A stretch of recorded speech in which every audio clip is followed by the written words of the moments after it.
मी आज कोकमचं सार करणार आहे। हे सारासाठी मी 2 तास अगोदर मिरच्या भिजत घातलेत।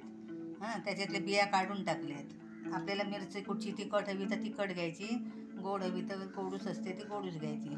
त्याचा कलर येतो, फक्त तिखटपणा कमी आहे। ह्याच्यात थोडे धणे घातलेत भिजत आणि त्याच्याबरोबर लसूण पाकळ्या 4 घातलेल्या आहेत। एक कांदा घेतलाय छोटासा, ज्याला हवा असेल त्याने कांदा घालू शकता, नको असेल त्याने नाही घातला तरी चालतो। काही लोक घालत नाही कांदा सारामध्ये।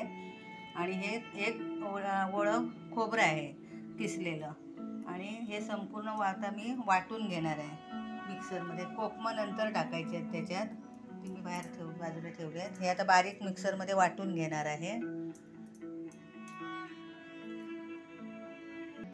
हे मी आता सगळं साहित्य, कांदा बिंदा हे मिरची खोबरं सगळं घातलेलं आहे। त्याच्यात पाणी टाकलं आहे आता, आणि मी आता हे मिक्सरला लावून घेते बारीक करून।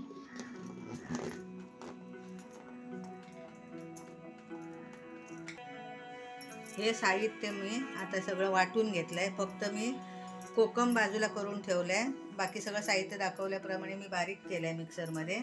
आता मी याची फोडणी करणार आहे साराची। त्याच्यासाठी मी आता गॅस चालू केला आहे। त्याच्यामध्ये आता तेल थोडंसं तेल टाकलं आहे। आता त्याच्यानंतर मी थोडा फोडणीसाठी कांदा टाकते।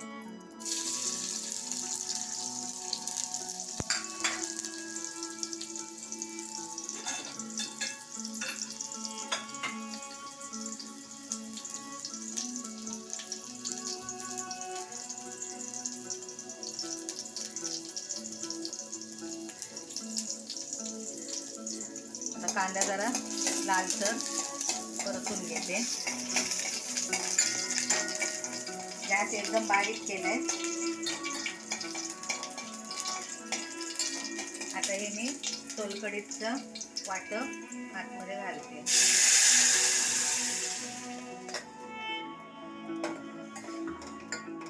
हे बघा, आता याच्यामध्ये मी पाणी घालते।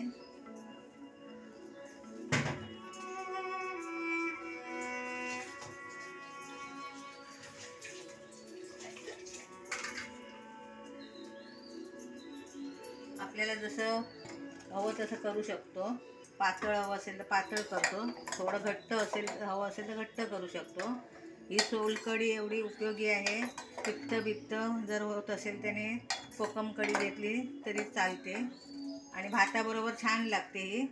आणि आपण डाळ कडधान्य रोज खाऊन कंटाळलेलो असतो, तेव्हा कधीतरी हे सार भाताबरोबर केलं तर भात मस्तपैकी खायला जातो चांगला।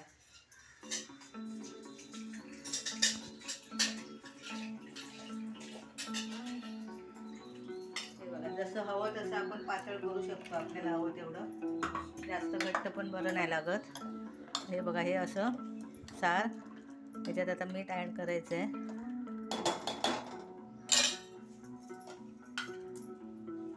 मीठ आपलं अंदाजे।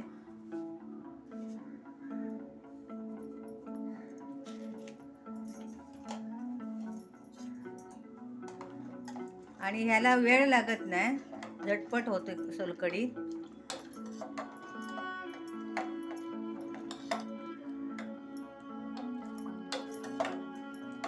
ह्याला एक कड आला की तयार होऊन जाते।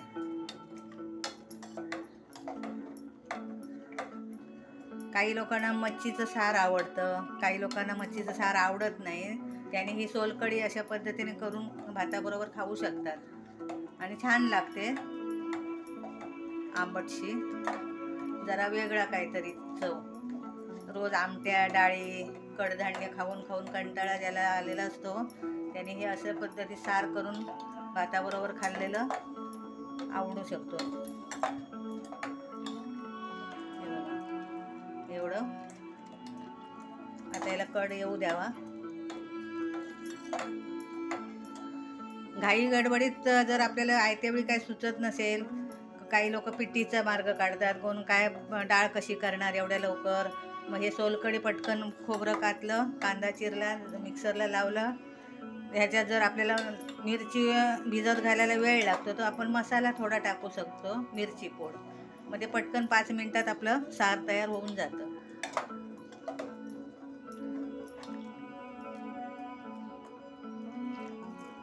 याला उकळी येऊ द्यावे जरा.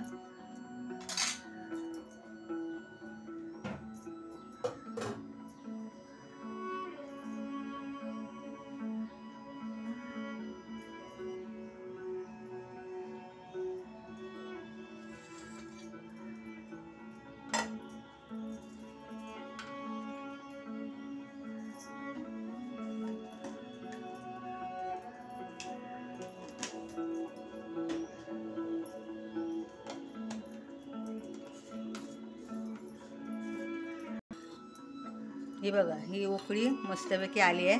कोकम पण आतमध्ये शिजलं गेलं आहे चांगलं. हे बघा, हे 5 मिनिटात तयार होतं, त्याला वेळ लागत नाही. आणि असा कलर छान येतोय. हे बघा, आता झाली आहे सोलकढी आपली तयार.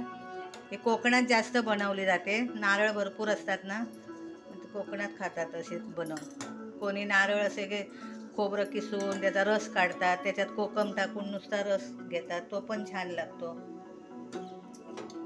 हा बघा, हा कलर असा आलाय.